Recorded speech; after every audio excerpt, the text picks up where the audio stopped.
The following program is intended for mature audiences.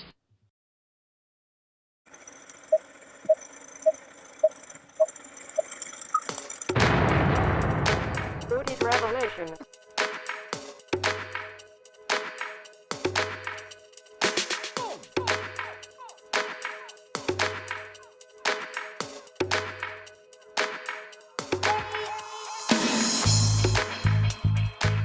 Hey everyone, welcome to today's episode. June 30th, Tuesday. Welcome to the live stream. Got 40-something headlines to get through today. I appreciate you joining me. Top stories today. Well, it is the finale. The final decisions by SCOTUS addressing birthright citizenship and transports. So those are two big decisions coming up. We're going to review some of the stories on the Supreme Court, including the dissents over things like mail and ballot deadlines as well. So thanks for joining me today. Don't forget to engage the channel, like, subscribe, leave a comment, share the podcast. 34 stories to get through today in the next hour or so. So let's get started. Let's read the news.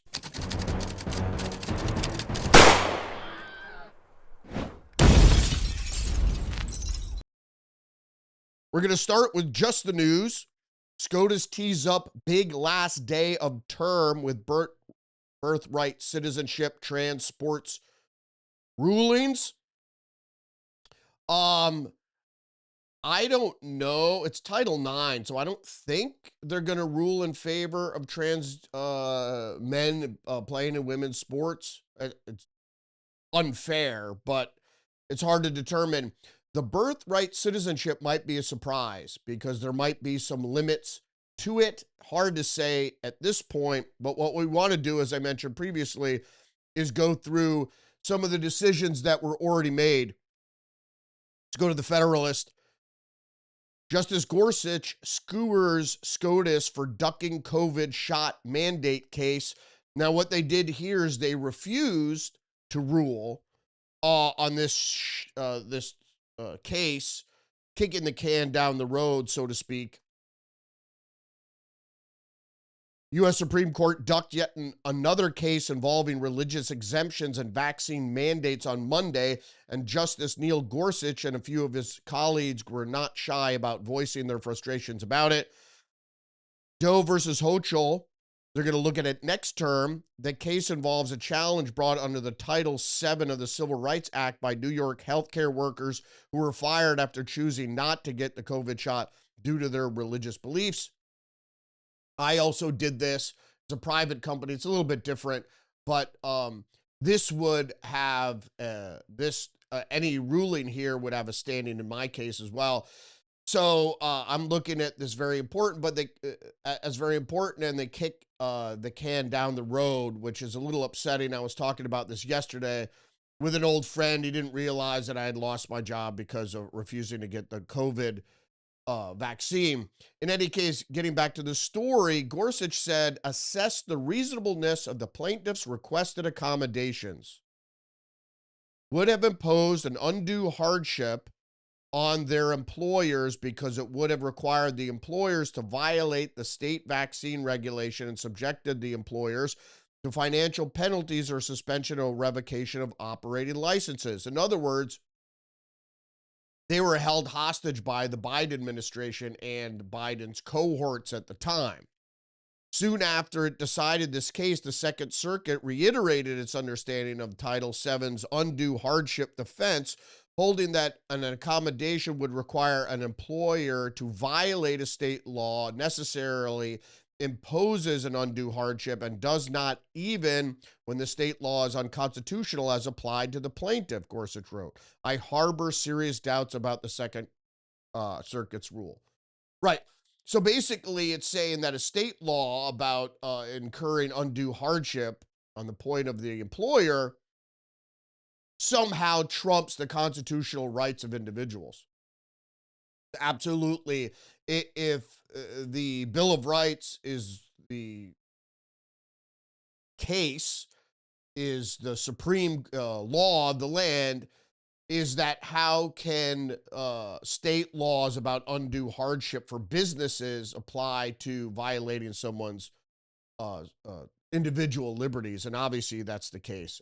In any case, in closing, put simply, addressing this case is well worth our time, and correcting its error should have been very easy business. Indeed, there. First of all, you got to give me a break. I missed the show yesterday. I got called off to assist my brother-in-law because he's moving. So helping people move, that's like a thing that you do in your 20s. For the fact that I had to help somebody move at my advanced age is ridiculous. I had to do it anyway. It's my wife's brother. And so when called to help, I help. But it's really quite ridiculous to have a bunch of old dudes moving furniture up and down stairwells and stuff like that. Ridiculous. In any case, I just wanted to put that in there and say, yeah, I'm a little tired today, so you're going to excuse me, my lackadaisical presentation today, but I am extremely worn out. Probably not going to have a show tomorrow either because I called away on work. So I'm being called away on a lot of this stuff lately. It keeps me away from the news. So going back to this, as Gorsuch put it, simply put, addressing this case was well worth SCOTUS's time, and correcting its error should have been easy business. In other words, returning to the originalist concept of providing individual liberties to the citizens of this country, which is trying to be undone by the establishment, who are in cahoots with anything that's going to undermine these liberties. So socialists bringing in aliens that don't concur with individual freedoms and so forth and so on. And you're going to see what's happening in these other decisions as well, including this one, the Federalist. Alito, nuking single-day elections opens Pandora's box of voter fraud. Indeed, I've been covering this forever. The court, Alito said, the court concludes that the election day statutes merely require that each individual cast a vote on or before election day. That if that is all that the election day statutes require, there is no sense in which the electorate as a whole can be seen as making its choice on election day, as stated. He also went on to say, rather, the electorate's choice would be made piecemeal over an extended period prior to Election Day, and that prospect is blatantly contrary to what the Election Day statute demands. Perfectly said. Couldn't have said it better myself. Mail-in ballots appear fraudulent because they're the most fraudulent in the subheader here in the Federalist. The point is you're supposed to cast your ballot on or before Election Day. They should either, A, all be counted on Election Day, which I think should be the case, but that's the problem with mail-in ballot. Mail-in ballot should be used in extreme cases, and there should be a higher bar for proving your identity. Do you really need to state a case to receive an absentee ballot? Well, maybe not. But this mass mailing a ballot to every registered voter, whether they're legitimate or not, is completely way out of bounds and does not instill confidence in our election system. The Federalist, again here, erroneous SCOTUS ruling on Election Day ballots screams for the SAVE Act. This is a legal scholar, Van Spakovsky, said that Barrett's unfortunate opinion makes it even more important that the U.S. Senate pass the SAVE Act. So if you didn't know anything about Amy Coney Barrett, she was a turncoat. Everybody thought that she was originalist, justice and that she was a conservative. She really turned out to be another John Roberts, a liberal in Republican or conservative clothing. Barrett, proving to be more of a Iono, which is originalist in name only, wrote the 5-4 majority opinion damning U.S. elections to the Californication of ballot counting and further shaking up voter confidence in a system-wide open to fraud. Wide open to fraud. Well, of course. And this is about the RNC versus Mississippi. First of all, you can't do it. You have to have election day. Everybody vote on or near or before election day, and all the votes counted in election day. See, what they have is developed, the Democrats have developed a system in which you just see what your opponent has and then drag your feet counting ballots until you have more votes than them. And then you say, okay, counting's done. How this doesn't scream of fraud or people see it as such is out of this world. As Justice Alito makes clear in his dissent, watching ballots trickle in after Election Day and flip races does nothing but damage public trust in our system of government. Absolutely, and that's the point he's trying to make. The electorate confidence is just not there. Half the population, including yours truly here, does not believe that the elections are fair at all. In any case, Hans von Spakowski, a legal fellow at the Advancing American Freedom, described the opinion as unfortunate, asserting it demonstrates how much Justice Samuel Alito knows about our historical election practices and procedures and how little Justice Barrett knows and understands. Alito has proved that in numerous opinions he has written on election issues and proved it once again in this case, says Spakowski. In light of the tremendous loss in the Supreme Court today concerning voters' rights and the fact that people's votes are allowed to be counted long after election is over, it is more important than ever to pass the Save America Act. Indeed. So on the East Coast here, and I have yet to turn on my air conditioning. Today might be the day because we're running into days of the 90s. So if you see me sweating profusely, that is the reason. It's already not even 10 o'clock Eastern Standard Time, and it's already over 80 degrees.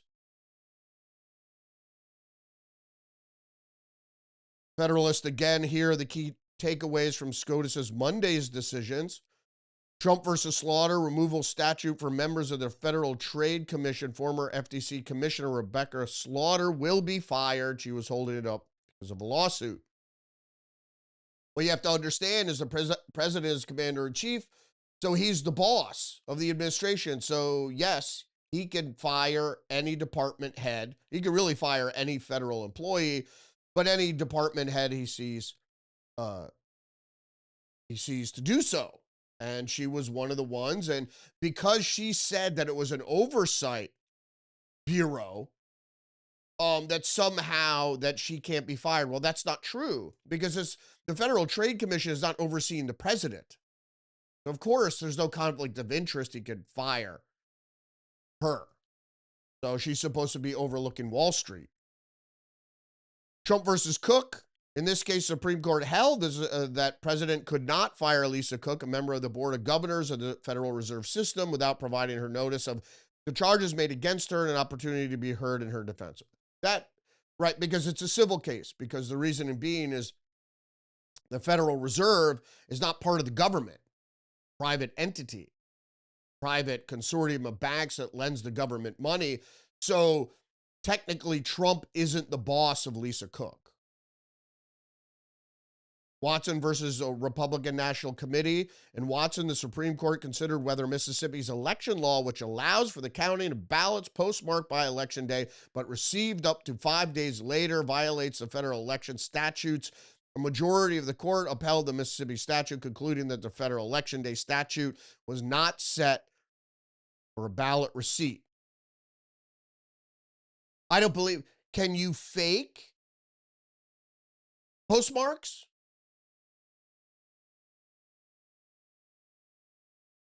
right?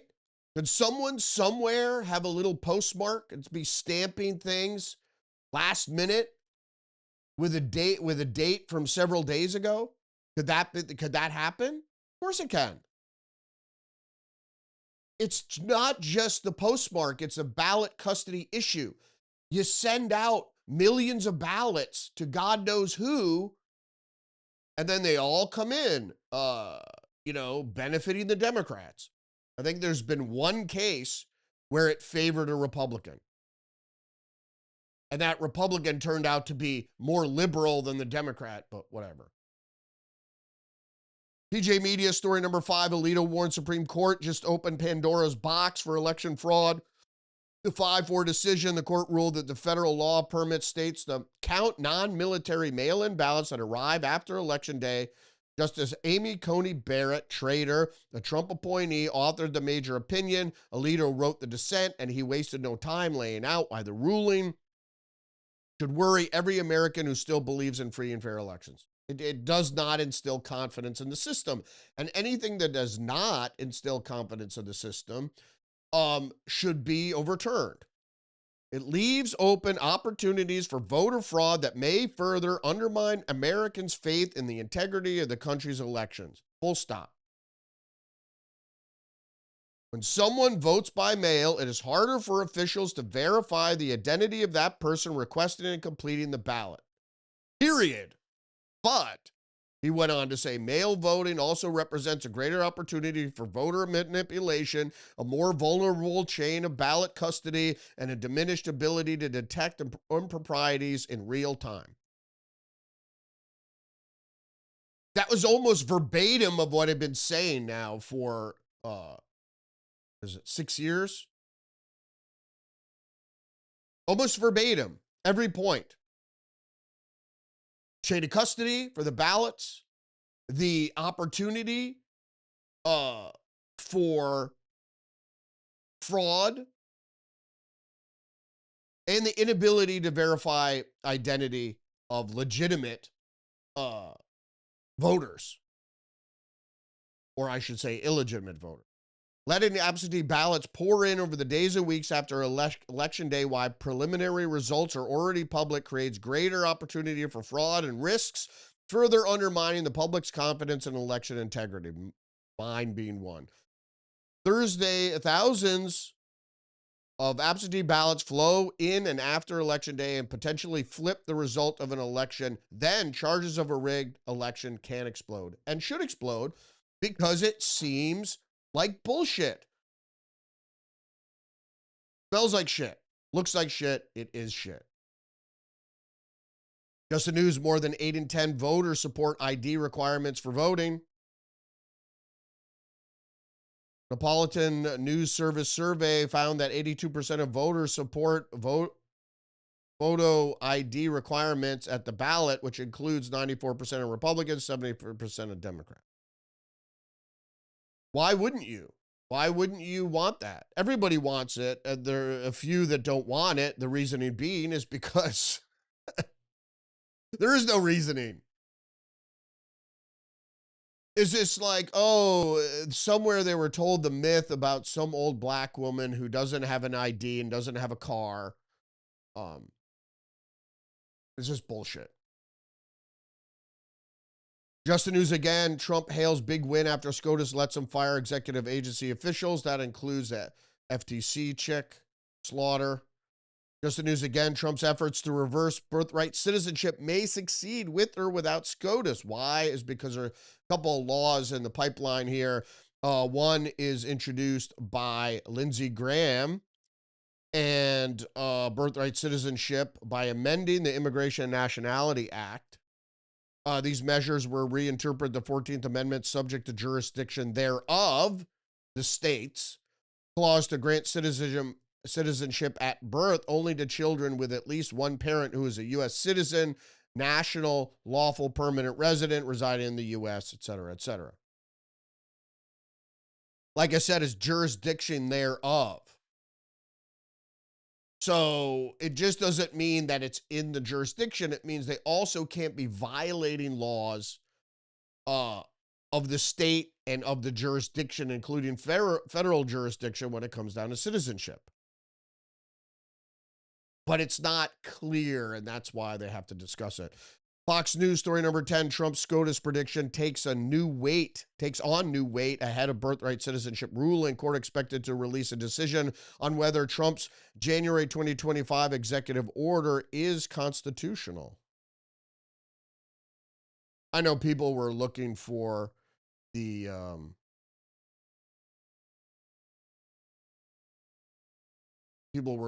decision. It's not, I don't think it's in yet. The decision by the Supreme Court is a very big one. They'll probably rule against me because they seem to like doing that, Trump said in May. You know, frankly, I'm not happy with some of the decisions. I think some of the most important ones, including the mail-in ballot thing, I think is devastating. Because without election integrity and this march of socialism, in 2 years or something, we might not have any rights left. So in any case, Trump versus Barbara centers on Trump's January 2025 executive order seeking to limit automatic citizenship for some children born in the U.S., a move that has triggered a major constitutional fight. The decision is expected today. The final opinion day of the Supreme Court's term is today. And so these are the last two rulings before they head out of Dodge. New York Times, justices expand presidential power over regulators, but not the Fed. In twin rulings, the justices said President Trump could fire independent regulators for any reason, but explicitly affirmed that the Fed's independence and said its leaders could not be fired at will. So this is the New York Times take on what I just said, is that the commander-in-chief, President Trump, or any president, is ahead of all the departments in the cabinet, et cetera. So the FTC is part of the federal government, is part of the administration, so he's the boss, and since the president is the boss, then he could fire any federal government employee, including department heads. We all knew this. You don't need the Supreme Court to tell you this. But what they don't mention also is that, the independence of the Fed. Well, the Federal Reserve isn't a government agency. It's a consortium of banks that lends government money. And it has some say on economic policy. But it's not under federal administration purview anyway. And then it goes back to say Rebecca Slaughter, the former Federal Trade Commission member whose firing was upheld by the Supreme Court on Monday, warned that justices allowed for the possibility of the abuse of presidential power. What a bunch of shit. He's the head of the federal government. And so you work for the federal government, so yeah, it could fire you.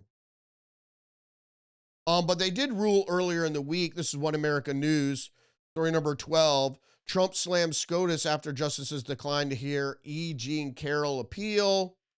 Oh, I thought I had text for that. So the issue with this story is that this was a civil case in which he was accused of defamation. And rightfully so, found guilty of defamation because he called her crazy. So the story keeps putting out there that he was found responsible for her rape or whatever. He's not responsible for her rape. They just sided with the rape accusations because otherwise his labeling her crazy would have been correct. Because if he didn't rape her and she just made the whole story up and went public with it, that would be crazy. And so the defamation would fold under that. But he went out using the platform of presidential candidate and said that she's crazy and that could affect book sales. So yeah, he's liable in that case.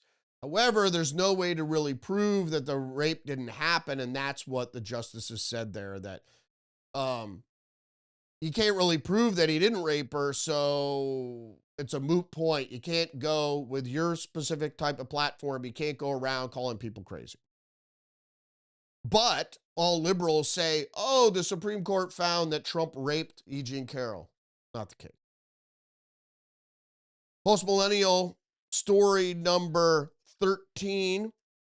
Chuck Schumer ruthlessly booed by Free Palestine activists at New York City Pride Parade after socialist sweep primaries. Schumer's efforts were not appreciated by the crowd, as some could be seen giving him thumbs down and glaring as he walked. And we're ripe for the socialist revolution, and it keeps happening. But in their ranks, PJ Media points out that Bill Maher, liberalism's apostate, as he goes on and says, he gave an early warning to Democrats that if they didn't realize how extreme they'd come to seem, even to a liberal like him, they'd eventually have to contend with an opponent like Donald Trump, someone with the knack of making Americans laugh at political correctness. And just recently, he even teased voting for J.D. Vance or Marco Rubio. Because, like James Carville, he just doesn't agree with what the Democrats Party has become, which is a bunch of nanny state nagging Karens who every day think about a new red line in the sand that was crossed by this government, by Donald Trump, by anybody, by Israel. And so they're constantly reaching for things to lay down, and we're going to get to that in just a second, but other red lines to cross by people. And people have had it, to be honest with you. Including Judith Curry. Just the news, story number 15. Climate researcher Judith Curry says the era of climate stupidity is done and declares victory. It's time to declare victory against climate stupidity and move on. Indeed. In her blog, Climate, etc. First of all, Curry became a controversial figure in the climate debate early on when her research conclusions failed to align with the alarmist narrative. She was labeled a climate denier, a slur critics direct at those who don't support the belief that climate change is not just a risk to be managed, but an existential crisis demanding the rapid elimination of fossil fuel. The efforts of the climate deniers have paid off, and an era of climate hysteria is coming to an end. Curry eventually left what she called the craziness of academia to go to work in the private sector. We got the climate thing, which is debunked, but we're going back to socialism, to Marxism. But more worrisome is it's Maoism, the current strain of socialism that is coming to America is Maoism, which is worrisome because Plattner up in Maine there is a socialist, a diehard socialist. And don't forget, the Nazis were national socialists. So in the 30s in Germany, 1930s Germany, here's your choices politically in Germany. You could have national socialism or you could have international socialism.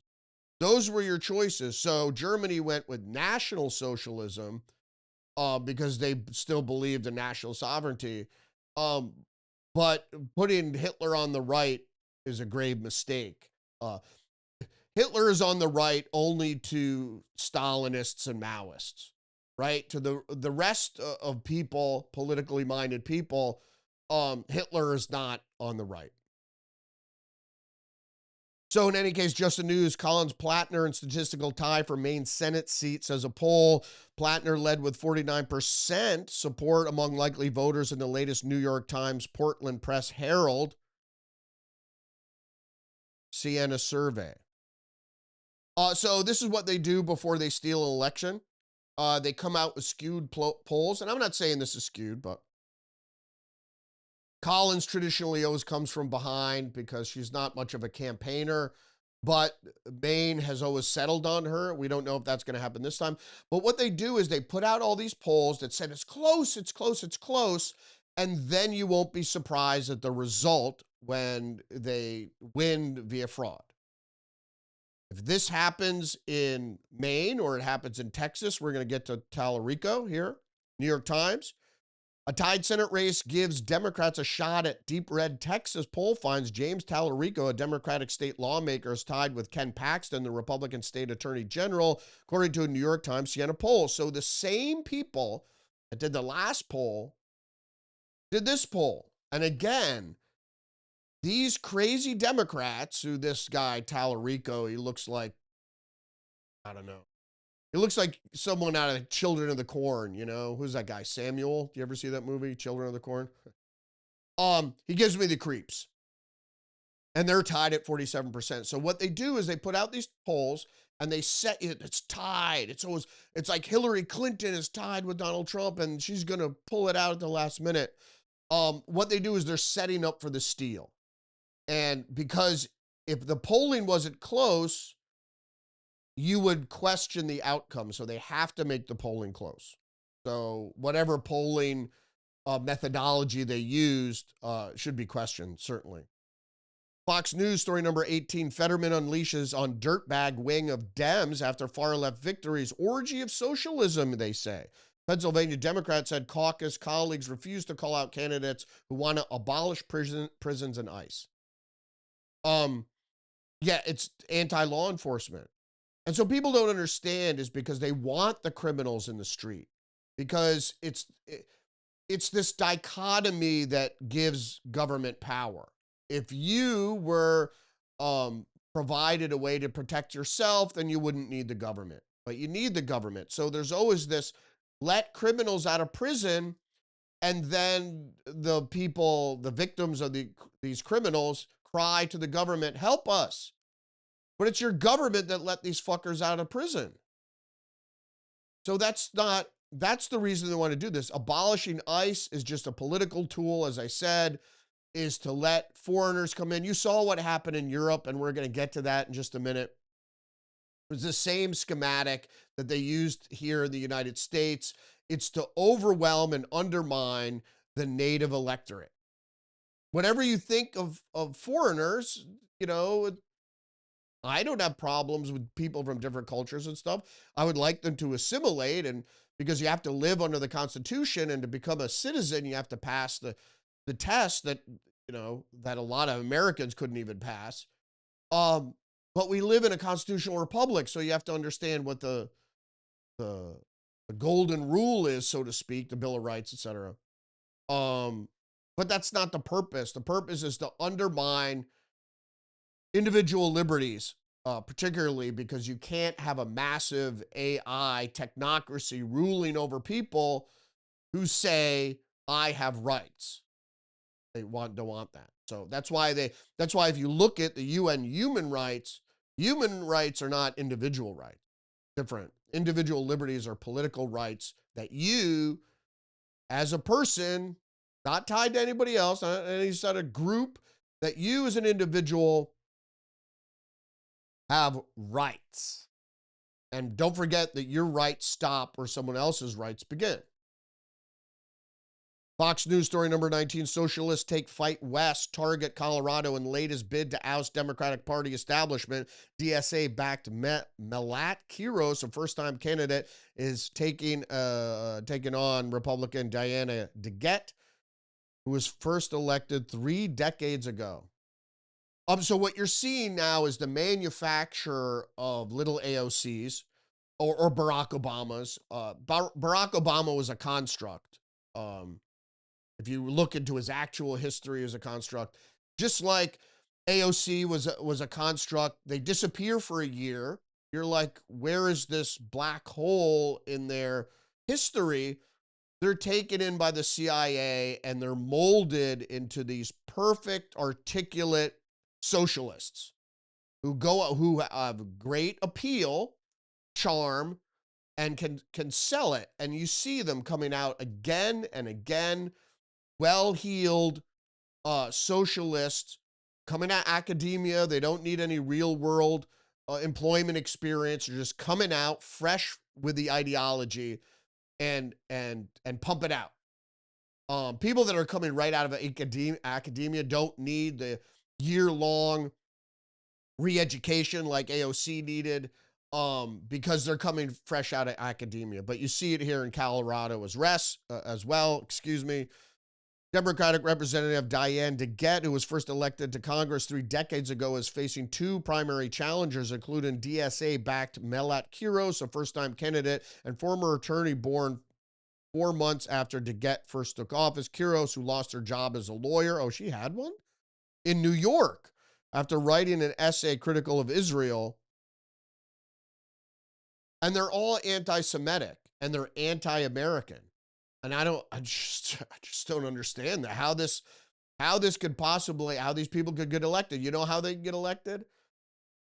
Immigrants supporting them, obviously, and their allies who might as well shoot themselves in the foot.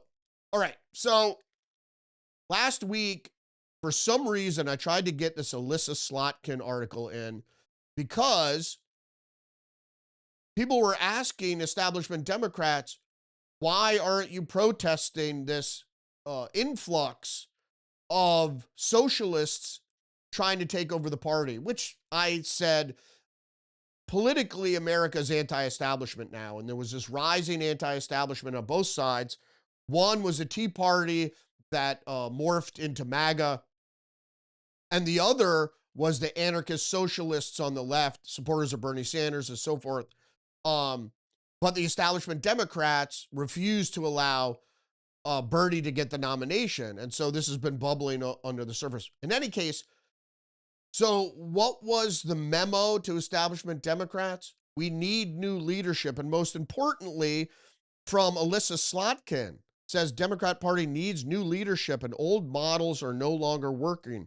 Well, the important thing here is that Alyssa Slotkin is CIA. And if you didn't know, once CIA, always CIA. You're not like, you don't go into the intelligence community and come out and somehow you're not beholden to them whatsoever. Fox News, Slotkin says Democratic Party needs new leadership. The Hill, Slotkin calls for new leadership in Democratic Party because she's answering to people who are saying, what are you doing letting all these ideologues, socialist ideologues into the party? You already have an extremist problem with the violence, the abortion into the 9th month, the trans ideology, all this stuff. You already have an extremist problem, and now you're going to double down and go full tilt Maoist. Because there's not people talking that they're Marxist or whatever, they're Maoist.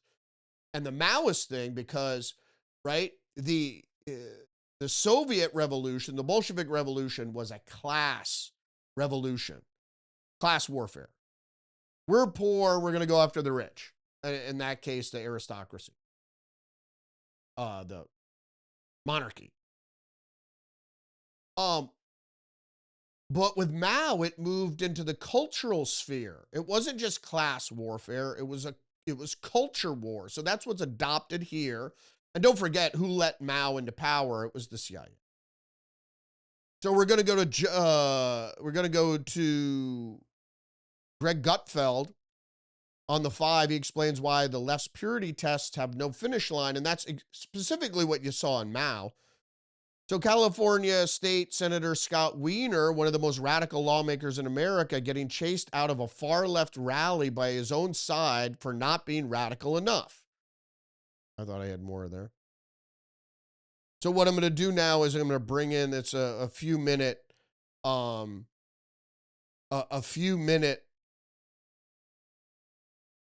clip here with Greg Gutfeld. Let's just run through what he believes. He's pro-trans surgery for kids, right, which is evil. He thinks knowingly passing HIV to a person is not a crime. He thinks it's unfair to put certain sex offenders on the list because it tips people off in hiring and renting situations, which is the point. He believes that criminals basically should have less information. You feel sympathy for him, and then you remember what he said after Charlie Kirk was murdered. He described Kirk as some reprehensible bigot. So he just fed into the grotesque spectacle of cheering a friendly, open conservative's death. Charlie was actually doing what this guy wished he could do. He was having debates, and all he was asking for was peace, and he got killed. And so it's hard. But it does illustrate the difference between the left and the right. We on the right have limits to our demands. You know, no matter how much on the left you embrace their battery of bat poop crazy ideas, there's always another that you fail to acknowledge. So now you have Jew hate as another box to tick on the LGBTQ. Maybe you should add AS for anti-Semitic. Or you, as the guy said, you can't be gay and like Jews at the same time because they have no limits to their grievance naming. Anything you believe is decent, they can say is oppressive. If you don't want a homeless guy defecating on your porch, somehow you are being oppressive to that person, the oppressed right to poop on your porch. It's the tyranny of the minority, and this is what happens. Ultimately, the minority goes after the other minority, and it keeps going, and it keeps going, and it keeps going until there's none left. Well, there you go. You heard from Greg Gutfeld there, who put it plainly, is what they do in the cultural warfare is they keep getting more and more extreme. That's why they always have something to hold against you. So it's always against you. First, you're not tolerant enough. Then you're not accepting enough. Then you don't promote the lifestyle you don't agree with. And here, of course, it's like just for being Jewish, Scott Wiener, just for being Jewish, he's part of the problem. It's easy to inculcate people, especially the retarded, with this sort of thinking. It's righteousness cloaked in communism. It's saying the reasoning for bad things happening are because of X. You can make it up. White supremacy, Zionism, whatever. Is that really what's making your life bad? I tend to disagree. What you have done has been caught up in extremism because the extremists blame something for your state in the world, right? And it's just not the case. Usually what the problem is for folks is they themselves made bad decisions. And even me, I could say that hundreds of times when I ended up in a worse predicament, it was usually because of my own decisions. It wasn't because of anybody else. And I'm not saying that there isn't problems out there with the system. Of course they are, and terribly unfair things happen to you, right? But that's just the nature of life. You could go out and litigate, but who's got the money to do that? So a lot of times you just have to take it on the chin and go, well, that's the price we pay for living in the system we live in. Good, bad, or indifferent. So I can understand you wanting to change it, but you got to know history. Giving in to, first of all, the people that you protest, the elite, their design for controlling society is socialism. So for you to go along with the controlled opposition to what you say you don't like, you're going to be met with fate even worse. And that brings us to this next PJ Media article, story number 24, Citizen Vigilante, the film about Muslim atrocities that is opening eyes and terrifying the globalists or the elite. 2-year-old girl was raped and murdered by a migrant.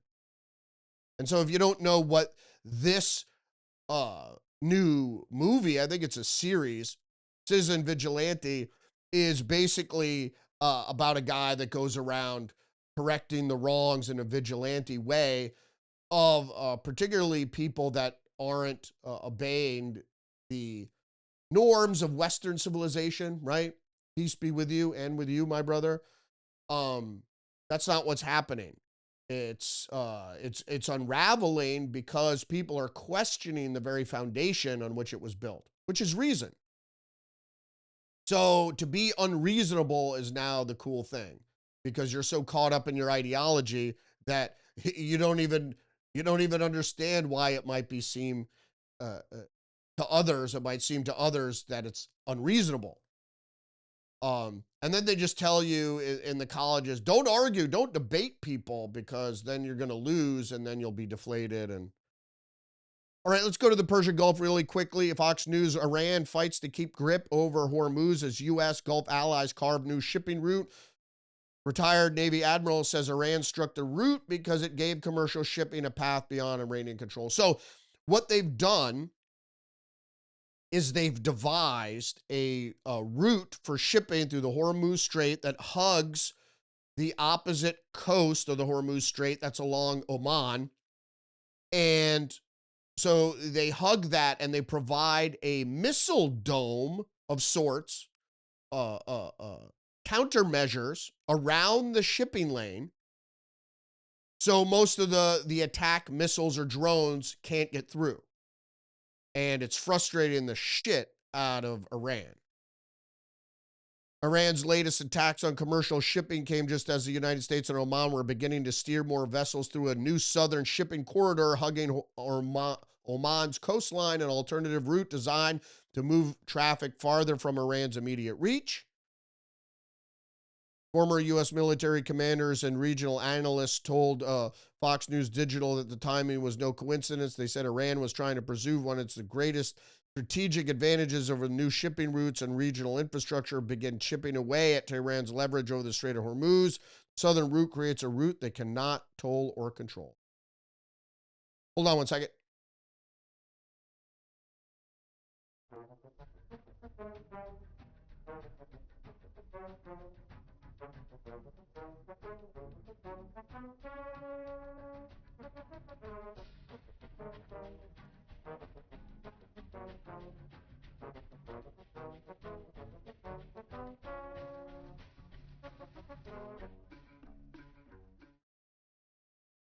Sorry about that.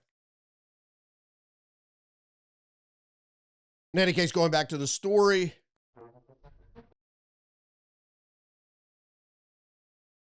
Zero Hedge, Maersk lifts outlook as Wall Street questions whether freight tailwinds can last. So what we have here is, if you don't know who Maersk is, they are the largest shipping container moving, trucking, shipping, freight all around the world, international freight. AP Moller Maersk shares rose in Copenhagen trading after the world's second largest container carrier surprised analysts by raising its full year profit outlook, citing stronger than expected containerized demand, particularly across Asia. The upbeat guidance suggests the global container market has remained resilient despite the earlier Hormuz-related choke point disruptions, with global shipping demand holding. They said their growth will be about 4%, with prior forecasts at 2%. Also, you might have heard this headline, New York Post, story number 27, John Bolton faces up to 5 years in prison after pleading guilty to mishandling classified information. The thing about John Bolton, I never liked this walrus motherfucker. I didn't trust him when he was in the administration, and it just goes to show you that he's not trustworthy, and that I know Trump brought him in as kind of a attack dog in the State Department because they knew, everybody knows he was a war hawk, and so Trump thought if I brought him in, it might scare the adversaries. It didn't really do that, and he ended up stealing classified documents. Just a news article number 28, U.S. spent $1.2 billion countering China without knowing if it made a difference. Why? Because the State Department and U.S. aid funded nearly $1.2 billion across 470 projects to counter Chinese influence worldwide, but there's no readily available, reliable data to track the projects. Well, because it's U.S. aid. It's $1.2 billion extra into the CIA. And what is the CIA? The CIA supports communism. The intelligence community is the arm of the elite. It's not really under the purview of the government. The government accountability over the CIA, everything is covert and black budget and redacted because they're doing the bidding of the elites. And one of the things that they're doing is promoting communism in certain places, different ways, inserting socialist ideas into the intelligence world and into statecraft proper, etc. And one of the things, obviously, is ideological subversion. So color revolution, and that's all the, because it's really the Maoist ethic that helped devise the color revolutions, because it's a cultural thing. And so cultural subversion, active measures, if you're using a Soviet term, that's in the wheelhouse of the CIA. So the CIA promotes, it's really postmodernism. You can't even really call it socialism anymore, but that's lost on the socialist because it's too advanced. It has never required common indicators or planned evaluations that could measure results across all projects against the goal of countering Chinese influence. And they want Chinese influence. So something that's labeled to counter Chinese influence is actually abetting Chinese influence, because it hasn't been effective.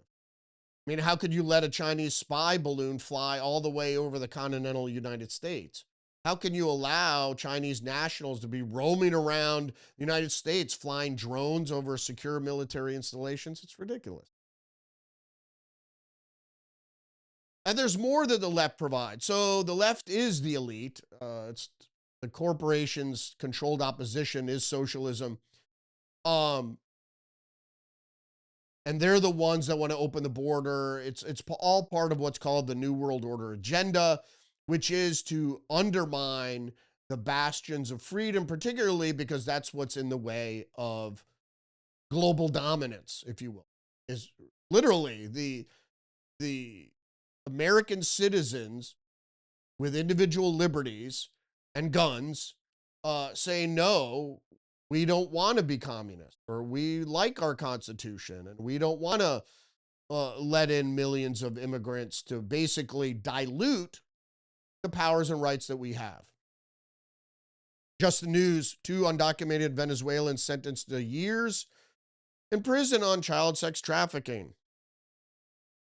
Nelson Adrian Perez Martinez legally entered the U.S. through Texas in 2023, thanks to Joe Biden. He was arrested by U.S. Border Patrol, but then released by Joe Biden. The other guy, Giannis Alexandra Ramirez Fernandez, they don't know when he entered, but they were trafficking young illegal immigrant children. Traffic a child and transportation of a minor with intent to engage in criminal sexual activity. Thanks, Joe Biden. Isn't that nice? But it's just like the socialists were like, well, they're just trying to make a living. You know, that gives some excuse. Or they'll just let the judges make the excuse and then release those guys back onto the street where they will commit more kidnapping, rape, etc. Because it's getting worse out there, especially in places like Chicago. Fox News. Story number 30, CBS News crew attacked by multiple men near Chicago Museum. 2 journalists escaped from the incident unharmed. So CBS News Chicago reporter and photographer were attacked Monday afternoon near Adler Planetarium while preparing for a live report. Multiple men arrived in a truck before they allegedly exited the vehicle, rushed at the victims as they shouted racial slurs at one of the journalists. The men ordered a dog to attack the pair of journalists, but the dog didn't attack. Good for the dog. One of the suspects smashed the photographer's camera, another smashed the windshield of the news truck. Now, these are either black people or they're white supremacists. It's hard to figure out what white supremacists are doing in Chicago. Who knows? But it doesn't reveal who these criminals are and what their names are, what the motive for the attack was. Are you sure they didn't shout, "This is MAGA country"? Because what you do see crap like that happen, but it's done by young thugs, usually from the black community. And I don't want to be racist or anything, but Chicago is known for that sort of thing happening. I mean, the last high-profile crime was when that illegal immigrant shot that white girl in the back. 2 male victims while standing on the sidewalk were approached by multiple unknown male offenders who exited a white truck. So they keep saying white. White. Who cares what color the fucking truck was? One of the offenders directed a dog to attack. The incident involved a gun being pointed at another person. So I bet you these are baby bangers. Who knows? It's either a false flag or it's actual Chicago crime. Zero hedge, story number 33, 83% are French in favor of deportation of criminals and long-term unemployed foreigners. What we're doing here. But now we have leftist politicians running to abolish ICE. But if you look in France, they had the same problem, which started much earlier, you know, with the Tunisians and the Algerians and the Turkish. I'm not going to get into that. Now the 83% support. Maybe we could send some ICE people over there to help them deport foreign criminals and unemployed, you know, welfare people. Fox News, story number 31, warehouse robots move packages without human handoff. Ambi robots and Pickle Robot link their physical AI systems so packages move from trailer unloading to pallet building with less manual work. Like I said, humanoid robots, this summer you're going to see them, and now you're seeing them. Elon Musk's told of household robots being introduced this summer. We haven't really seen that yet, but it's still the end of June, so we'll see.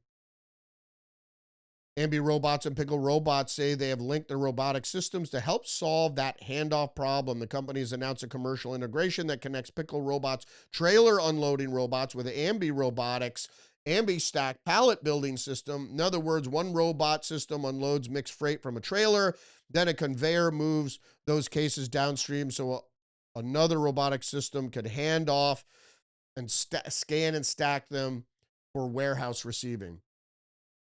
Like I said, they're not going to be any more jobs.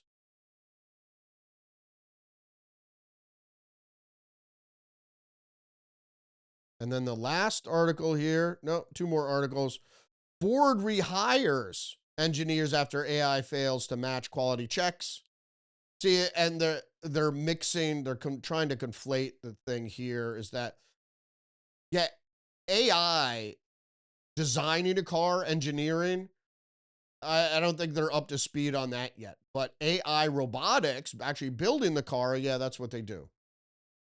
Ford says it has hired back some human engineers after AI failed to match their skills and experience. Of course not. In a bid to reap the benefits of the tech, which developers claim can cut costs and boost productivity, the U.S. car maker adopted it across some parts of its operations, including for quality checks.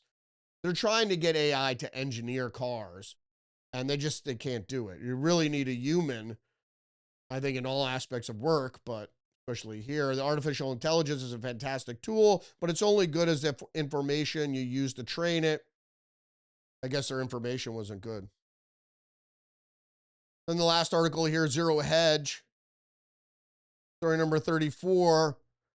Can we have our humans back? Companies rethink AI. The artificial intelligence revolution may not be eliminating human jobs as quickly as some feared. Rising computer costs, operational headaches, and the inconsistent results are prompting some companies to change course and bring workers back, including what you saw with Ford there. Many industry professionals now say that the roles requiring some sound judgment, creativity, customer interaction, and quality control need to keep humans in the driver's seat. A career mind finds that a survey finds that 600 human resources professionals who'd made layoffs in the previous 12 months revealed that 9 out of the 10 companies would rethink their AI-related terminations.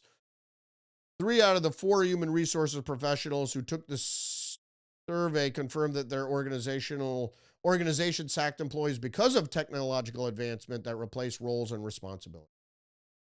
There you go. It's all coming. The thing is the elite agenda, the New World Order agenda, the establishment agenda, whatever you want to call it, is still moving forward. There are a lot of people echoing what I said recently. You know, Trump got elected. They're like, yeah, Trump saved us. Trump didn't save us. Trump slowed down what was happening.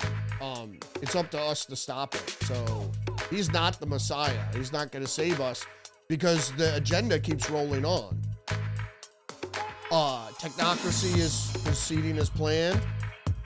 The idea of having an ideology, a socialist system that's going to put all humans in their respective boxes and keep them there while the elite control the world. So that's the way the agenda goes, something like that. And then to phase out humans completely, or a majority thereof,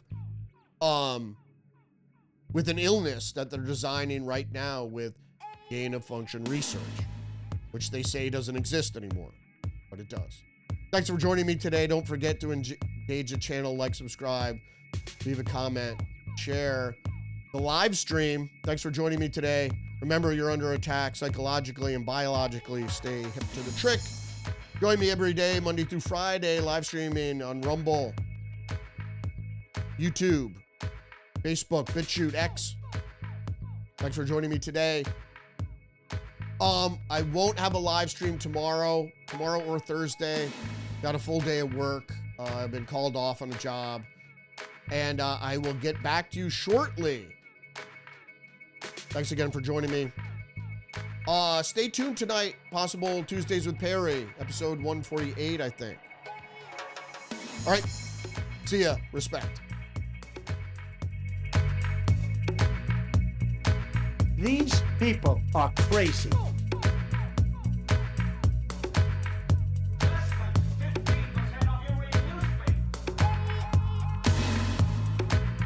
The New World Order.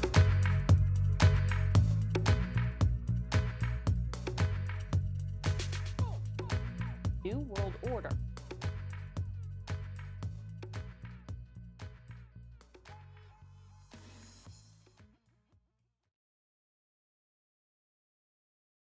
Conspiracy. No, you know that is a conspiracy.